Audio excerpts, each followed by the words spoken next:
How do you top your love for your cat? With a cascade of decadent savory gravy over a mouth-watering mousse pâté. Fancy Feast gems. 2 gourmet pâtés in one convenient pack. Simply peel and plate to reveal a pyramid shape that makes eating delightful and pamper her with an experience as extraordinary as she is. Turn the everyday into the extraordinary with Fancy Feast gems. The Who's Down in Who Newville were making their list, but some didn't know Walmart has the best brands for their gifts. What about toys? Do they have brands kids have been wanting all year? Yep, Barbie, Tony's, and Lego. Gifts that will make them all cheer. Do you mean they have all the brands I adore? They have Nintendo, Nespresso, Apple, and more. What about... So the Who answered questions from friends till they were blue. Each one listened and shouted, from Walmart? Who knew? Shop gifts from top brands for everyone on your list in the Walmart app.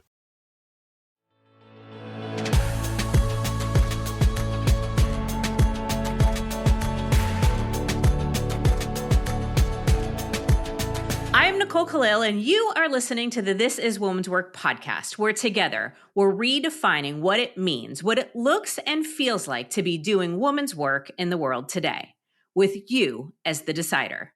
Because being the decider of what is true and right and authentic for you is empowering. It's energizing, it's freeing, and it's full of possibilities. But it can also feel a little overwhelming, right? Like me, I'm the decider, not my parents or my partner, my siblings or my kids, my friends and coworkers, my religion and my culture, not the guilt I feel or the experiences that have led me to this point. Are you sure? I don't know about you, but I catch myself sometimes thinking this is who I am, as if it's fixed and decided. But here's what I really believe. Our experiences shape us. Our environment informs us. Our abilities enable us. Our belief systems develop us. Our desires drive us, and our traumas affect us. And you are still the decider for you, as I am for me. It's a simple concept, but friend, it ain't easy. Because what we decide in our conscious mind can only take us so far. It's kind of like a backseat driver. It can yell, it can point things out, and know the right way to go.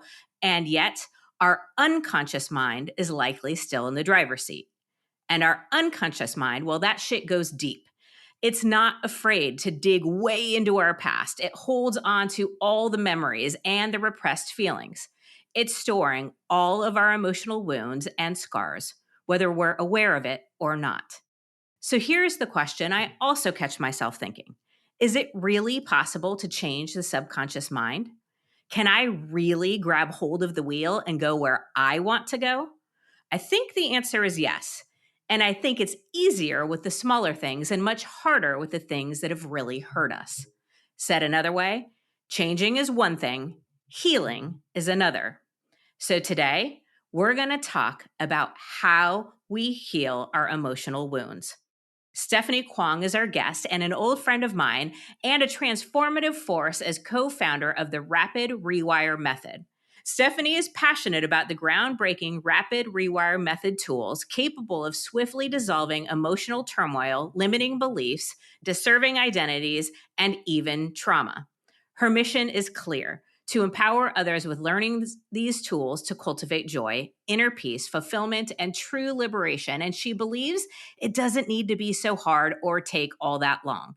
Through her proven approach, clients achieve personal, professional, and financial success, demonstrating that the shift from limitation to power is not only possible, but can be fast, painless, and sustainable.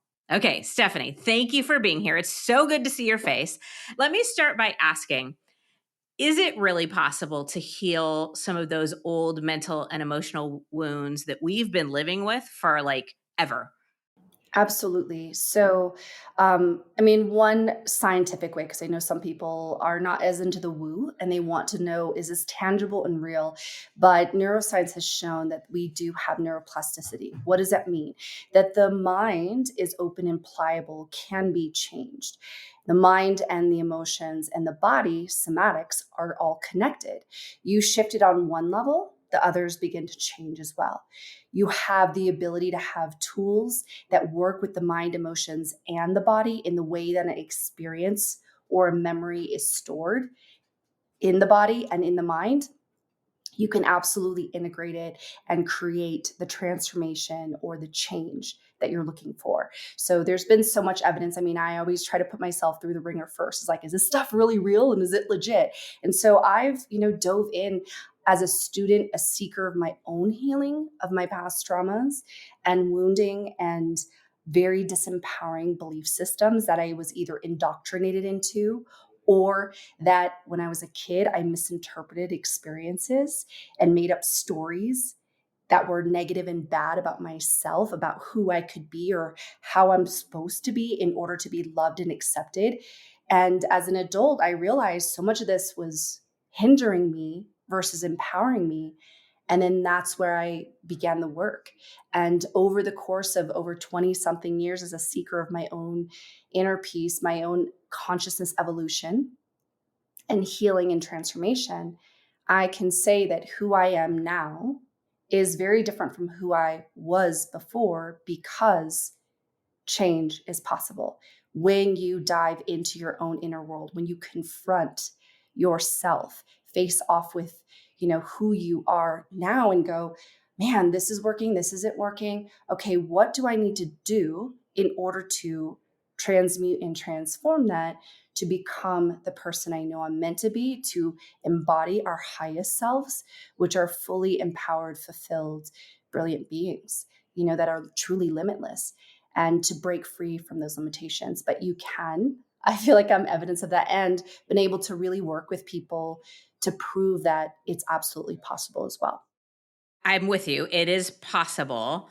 And it feels hard, at least, when you think about it, it feels like it's going to be long and painful. And so let me start by talking about maybe identifying some of these more unconscious beliefs or patterns or wounds that are in the driver's seat that we might not be aware of. So, like, I know most of us, if we've experienced trauma, we know about that. We know what that is.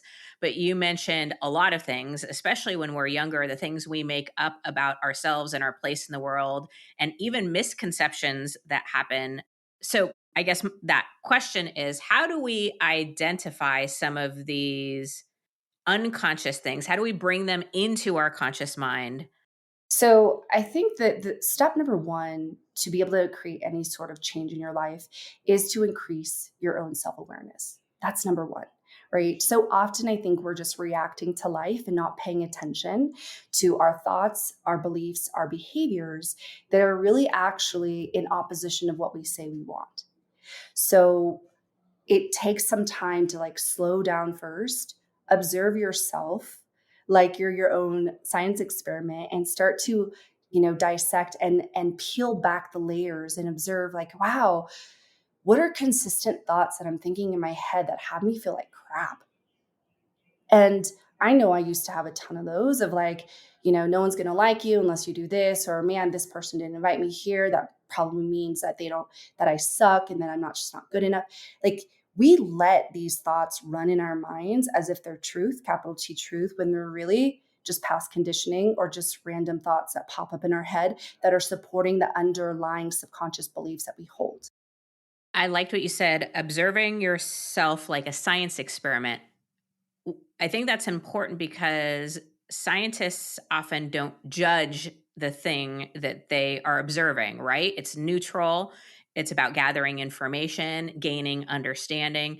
And that feels kind of important in this gaining self awareness. Yes? 100%. Because when people start to do the work, right, we start to be in self observation, the natural inclination is to then judge what we find, right? Oh God, I'm doing that thing again. Or I can't believe I think those thoughts. What an idiot. And it's like, no, this is neutral territory where we're literally, like you said, gathering data. If you want to be able to create that change, you have to see what you need to change first and just observe it as what it is and not placing judgment on top of it. Because if you resist it, it's going to be more difficult to transform, right? The resistance is going to hold it there. The surrendering to it, the allowing of it, the just observation, neutral observation of it now creates it as something that can be shifted. And so, again, when you're really looking at yourself in your life. What are the consistent thoughts that, and how do we find the limitations? That was your question. Just look at your life, right? Where's your bank account? How's your health? How are your relationships?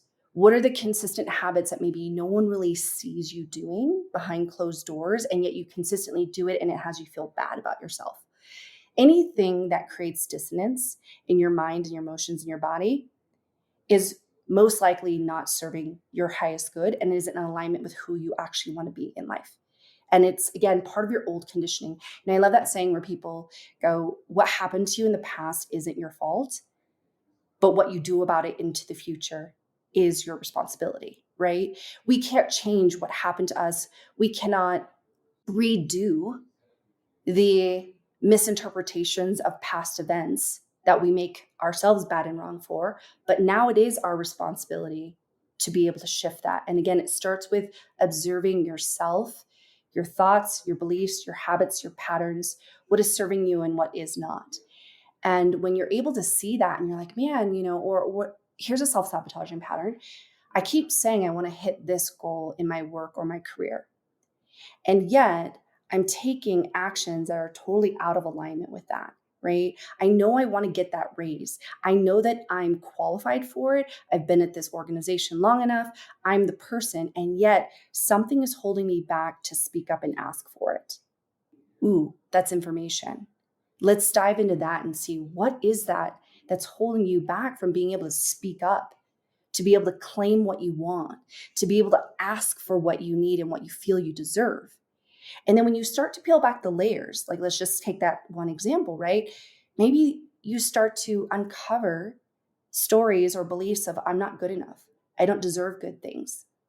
If Always it, going to be hard. That's a big one for me. I often find myself thinking it's supposed to be hard, yes, or it has to be hard in order for it to be worthy or in order for it to count. And then I get upset. I'm like, why is this so hard? Well, it's you're literally duh. creating the very thing you believe, right? Right. It's so fascinating. I want to share a quick story about that. I did a Vipassana, and it's a 10-day silent meditation. You don't speak to anybody. You meditate for 14 and a half hours. I've done so many crazy things in the name of, transformation. I've drank weird things. I've snorted stuff. I've prayed for many hours. I've, gone to, there's so many things that I've explored over those 20 years plus years that I mentioned before. And yet the Vipassana was one thing that I was absolutely terrified by. I don't know why. To sit there in silence, not talk to people or look at anybody and then to meditate for that long. And I had so many friends that did it. I kept sourcing for understanding what the experience was going to be like because I felt a call to it. And then my buddy Jake, I remember he did it and he's like, oh, I loved it. And I was like, wait, you did? And he goes, yeah. Everybody else I heard from said it was how hard it was. And he was like, no, I loved it. It was super easy. And I go, what made it so easy for you? And why did you love it so much? He goes, because I just decided that was going to be my experience. And it was. And so whatever frame of mind we're in, whatever perception, whatever lens we're looking through, we are going to absolutely create that for ourselves because we are that powerful. And so if we have the lens of it's going to be hard, everything has to be hard, guess what? It will be. If you say it's going to be easy, I'm going to love it, guess what? It will be.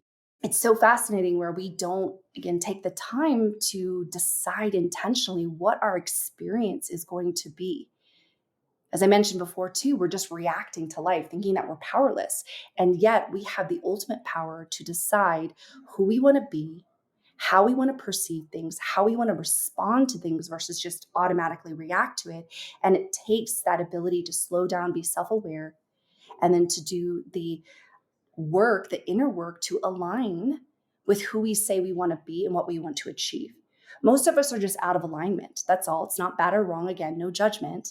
But we might have disempowering belief systems or disserving or conflicting identities that we're stuck in that are out of alignment with what we want. And that's the only thing that's in our way.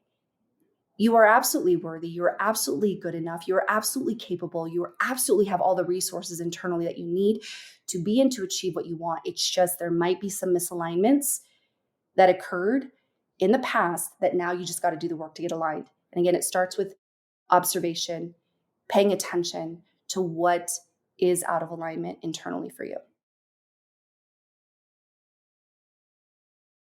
I'm JJ Khalil, and I'm here to tell you about my Zenimal. Zenimal is a meditation tool that helps me in so many ways, like settling down at the end of the day to fall asleep, to practice gratitude and awareness of the world around me. It also reminds me that I'm a good kid. I think any kid you love will like a Zenimal too. They also have them for adults in case if you need a little more Zen. You can go to zenimals.com, that's ZENIMALS, and use the code Nicole M. Khalil to get 10% off.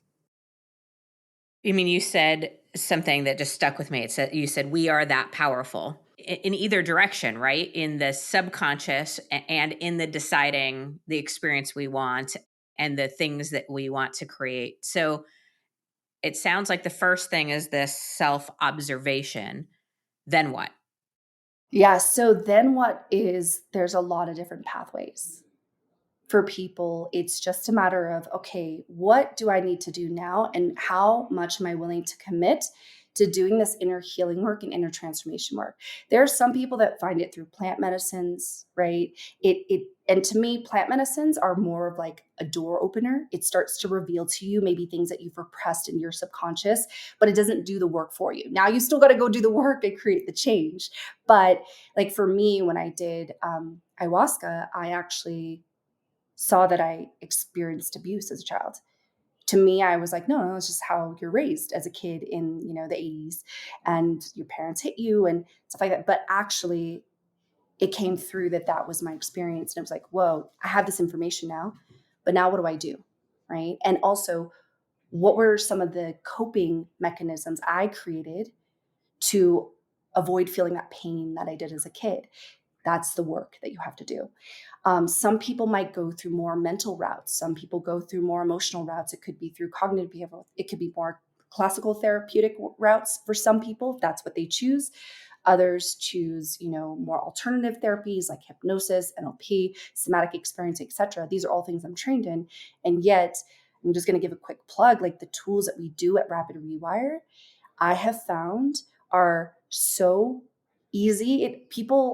I still sometimes I'm like, how could it be that easy? How could it be that fast? And how could it be that integrative? Meaning that once it's the transformation has happened, once it's integrated, it literally no longer becomes a problem. And I was similar to you, Nicole. I was like, it's got to be hard to be worth it. It's got to be hard for the change to happen. And I remember I had a mentor who said to me, she's like, Stephanie, it doesn't always have to be a root canal. Like change doesn't have to be a root canal. And I was like, it doesn't? I'm Asian. You know what I mean? Like everything's hard in my world. I had immigrant parents who came and pushed really hard. It's in my DNA. It's in, my ancestral history. And yet my work has been in this lifetime to break that and change that. Obviously, I'm a big believer in the work that we do, but I want everyone listening to know that there isn't one right path. Healing transformation is not linear. It's not like I do this, that's going to change. And then the next thing, it's kind of like a wild, wild west where you put yourself into different circumstances and then you start to notice other stuff arise. When I was single, there was a whole set of inner turmoil that I experienced of being single that, okay, this is data information that I've got to heal. And then I get into a relationship thinking that that's the thing that I want and everything's going to be fine. I get into a relationship. Now all my stuff around trusting men and feeling truly loved or feeling like I can be loved without having to do something all the time to feel valuable in my relationship, that started to come up and I'm like, oh gosh, more work to do. So every time you're navigating life, when you're in that observation, you start to see where these limitations or these disempowering beliefs start to arise, and then it becomes do the work and find the thing that works for you. I'm trained in NLP, hypnosis, somatic experiencing, TRE, havening, EFT, breathwork, etc. And I got pregnant back in December 2020 with my partner. I really wanted to be a mom of my own bio child. I have two great stepkids, but I wanted to create life in my own body. And so when I got pregnant without trying with my partner, I was like, oh my gosh, our spirit child has come through, meant to be a mom, our little miracle. And then at 9.5 weeks, I lost the baby. And I know that there's no timeline for grieving. I'm also very familiar with grief, but this time something was very different because over time, I just kept getting worse in my symptoms. I was, I couldn't really look at social media in 2021. Everyone was announcing their COVID babies. If I'd go outside and I'd see a pregnant woman or a baby, I would get so dysregulated. I mean, I'd be bawling inside of a grocery store uncontrollably, and I have to escape because I don't want to be in the store just crying. I had days where I was still, not able to get out of bed, suicidal ideation. It was really dark. And it was a deep struggle, and all the tools that I had were not getting me to the resolution that I need to. And I'm an entrepreneur. I can't just take 5 months off.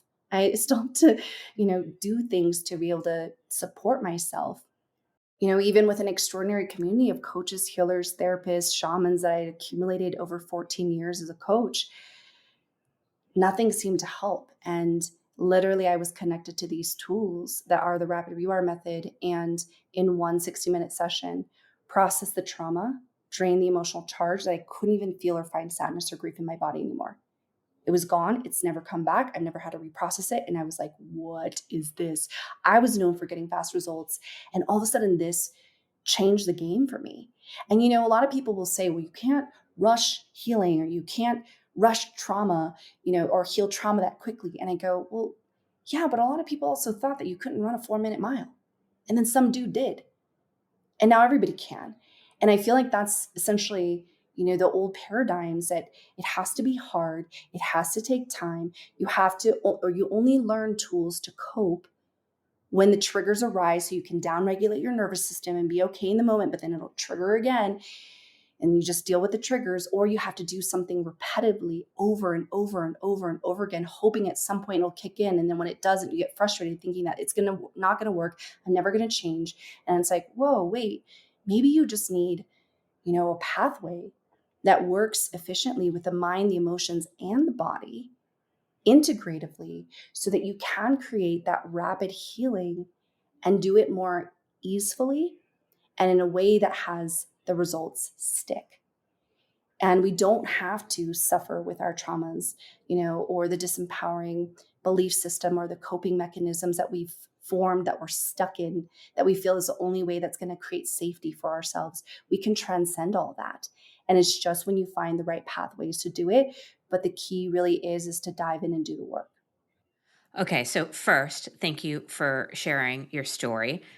Second, thank you for saying that we all are responsible and get to find what works best for us. I think that's so, so, so important. And then tell us more about this method and in these tools.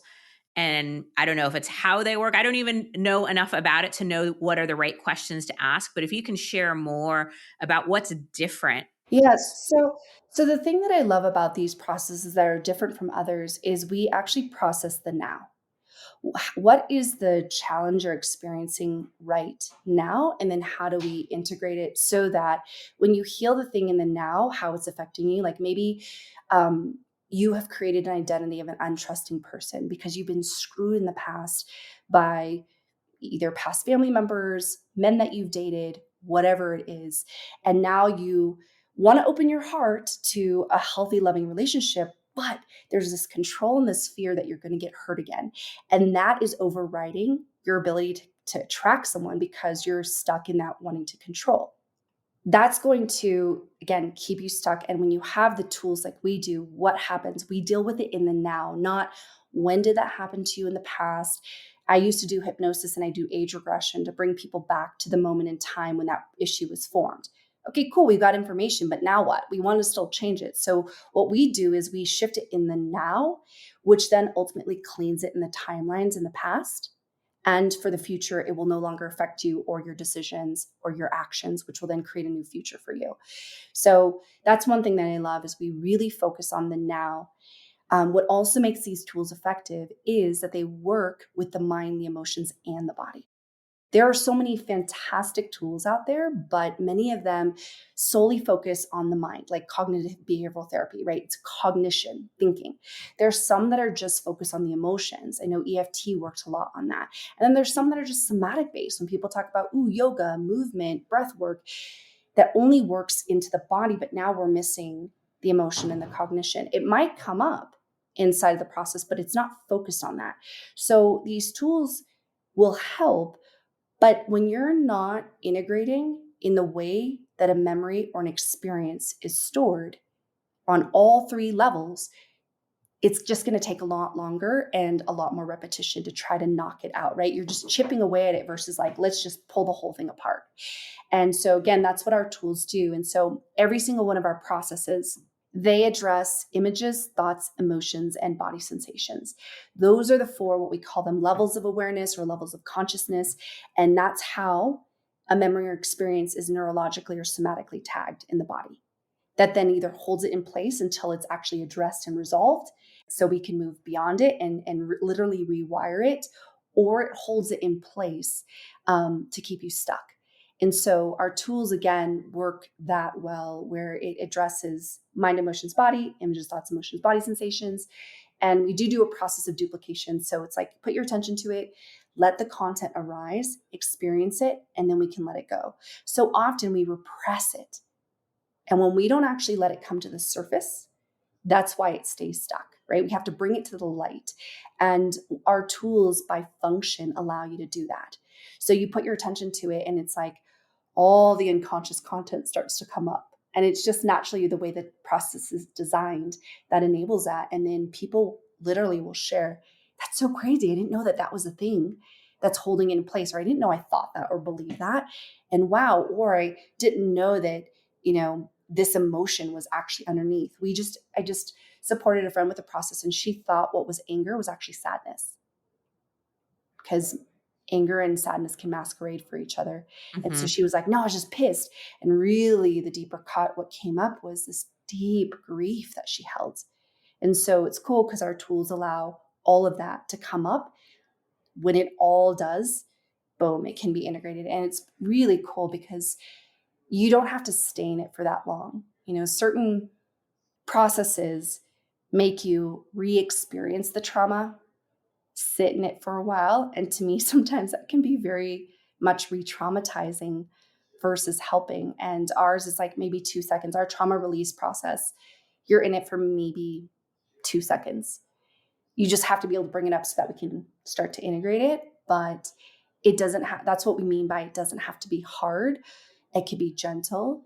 And then because our tools work so effectively with the mind, emotions, and body, that's why it works so quickly and has long-lasting results. Okay, so first, I can relate with what you were saying with your friend. I often say to myself, if I sit with my anger long enough, I will begin to recognize it as grief, because that is so common in my experience. The question that popped up for me, for people listening who, like me, are intrigued but have never heard of this before, how does this therapy, we know what that looks like, right? You sit with a therapist, they ask questions, you answer them.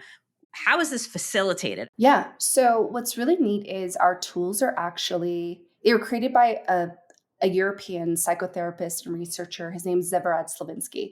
We love to give credit where credit's due. This guy, we call him a grand synthesizer. He was able to see what were the modalities out there, what were the unnecessary parts of them, of the protocols, and then what were the actual elements that created the change. And so he'd whack away unnecessary pieces and start to stack the ones that did. And what he created is these very refined protocols that are so refined, they're literally standardized into a script, Nicole. Like if I handed you one right now and said, I'm experiencing deep frustration or I'm feeling anxious, can you help me? You would just follow this and you can get a result. So essentially they're like a series of questions that, again, work with the mind, emotions, body. Whatever content arises could be mental, emotional, or somatic based. And you're just guided through a very easy to follow process. We have multiple tools depending on what it is that the person needs support with. And so you essentially would have, if you were being facilitated, have your eyes closed. The facilitator could just be asking these prompts and you just answer them as truthfully as possible, whether you have to feel into it, see an image, or, articulate what the thoughts are. What's super cool is these tools, you can actually facilitate them on yourself too. So I'm all about self-sovereignty and the ability to be truly self-empowered to liberate yourself from any suffering or struggle. Our tools, you can literally use the same exact protocol for yourself. You could use it also to an entire group. And so it's really just simply responding to the prompts and answering as truthfully as possible. And then in the end, it gets integrated. I mean, I was working with a woman who just joined one of our trainings. She told me she actually canceled a call because she goes, I'm solo parenting right now. I have a 9-month-old and a 3-year-old, and they're not going down.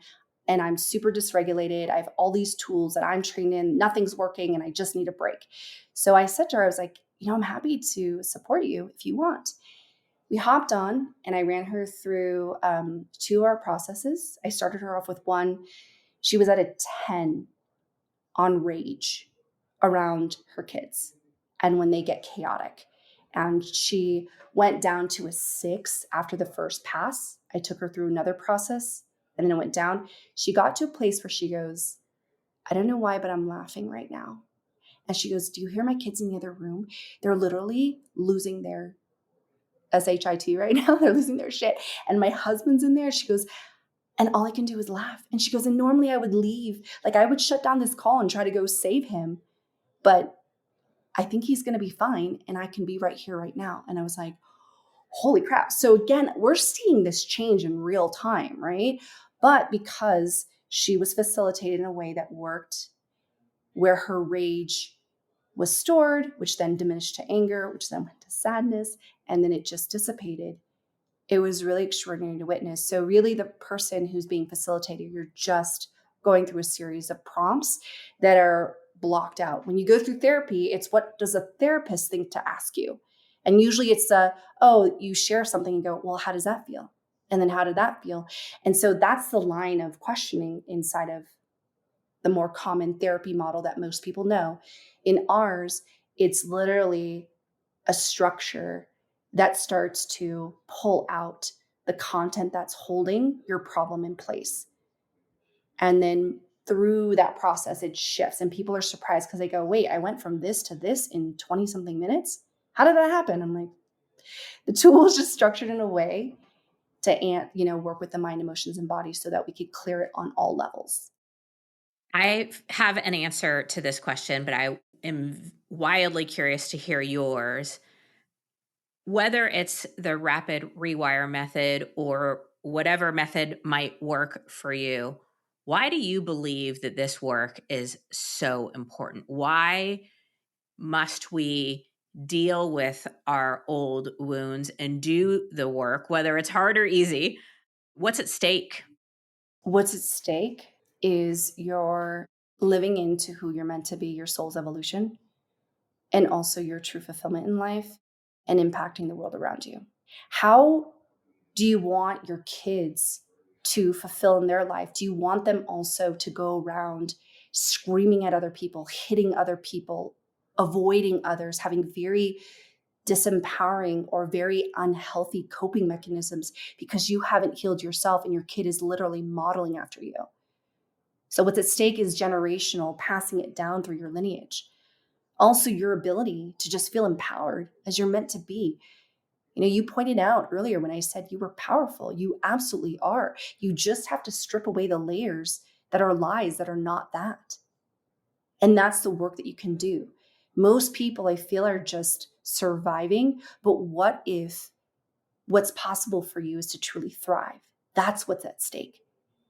And really being able to feel your potential to be the creator of a reality that you want to be living in versus one that's on autopilot, that's designed by your unconscious programming, where most of it is not serving who you want to be and what you want to achieve. It's in opposition of that. So there's a lot at stake. And I highly encourage people to, do the work. Your mental health, your emotional health, your physical health is all at stake. When people create physical dis-ease in their bodies because they have mental and emotional dis-ease occurring, which then creates a whole entire set of, chemicals that are cascading down into your body, creating issues. It's mind-blowing to me sometimes when people just focus, they go, oh, cancer, okay, great, nutrition, supplements, treatment. And it's like, whoa, let's get to the root of the issue. And that's a deeper cut of mental, emotional stuff that comes up when people have autoimmune disorders. It has been linked to like the mental emotional attack that you have on yourself that then also shows up in physical form inside of an autoimmune disorder, et cetera, right? I really just encourage, if you're listening, the most important work you can do is to create that healing, that transformation. And what I used to shout from the top of the mountains, and I'm going to bring it back now, is deepening into self-love. Yep. I would just sort of recap. It's all connected and everything that matters is at stake. That's how important this is. Stephanie, thank you for being on the show and for your incredibly important work. If you are listening and you want to learn more about the Rapid Rewire Method, and you absolutely should, go to rapidrewiremethod.com and you can find both Stephanie Kwong and Rapid Rewire on Instagram, Facebook, and LinkedIn and all the places. Thank you. Oh, thank you so much. All right. I've said it before and I'll say it again because I truly believe it. Everything you desire, all the things you hope for, the dreams that matter most, it all lives on the other side of you dealing with your emotional wounds and of the fear that can come up. You can't go around it or over it. You must go through it. And while that may sound scary, not going through it, staying right where you feel safe, being stuck is way scarier. Because letting fear and the wounds of your past be the decider of who you are and who you get to be puts a lid on all of it, on all of you. And the only way to heal your wounds is to decide to. I know it's not that simple, but that's the place to start. And then find and accept support. Be brave, choose confidence, and remember, it's all connected and everything that matters to you is at stake. Create the transformation and the change you're looking for, because that is woman's work.